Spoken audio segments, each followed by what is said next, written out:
এসো না। তুমি কি করছো? কি করছি? তোমার প্যান্টের পকেটে কতগুলো টাকা ছিল, যে প্যান্টটা তুমি আমাকে ধুইতে দিছিলা। ওহো, আমি তো ভুলে গেছি, ও তো আমার টাকা না। ওগুলো মনে হয় ও বন্ধুদের টাকা আমার কাছে তো রাখতে দিয়েছিল। কতগুলো টাকা! প্যান্টটা যদি আমি ধুতে না নিতাম, টাকাগুলো তো সব তোমার পড়ে যেত। অন্য কেউ পেয়ে গেলে কি হতো বলো তো?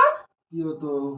পেলে তো আমার সমাকে দিতে হতো, তাহলে সমস্যা নেই। আমি তোমার সব টাকাগুলো তোমার খুঁজে এনে দিচ্ছি, তুমি আমার 200 টাকা দাও, আমি তোমার সব টাকাগুলো ফেরত দিয়ে দেবো। 200 টাকা? হ্যাঁ, ওরকম আর কখনো করবা না, ঠিক আছে? আর করবা না কখনো, অত টাকা কখনো রাখবা না প্যান্টের পকেটে। বন্ধুদের দিতে হবে, এতগুলো টাকাগুলো না দিলে টাকা হবে না, ওগুলো টাকা ফেরত দাও। দেবো তো, তুমি আমার 200 টাকা দাও, আমি তোমার সব টাকা ফেরত দিয়ে দেবো। আর ওরকম কখনো করবা না বলে দিলাম। অত টাকা পকেটে রাখবাই না।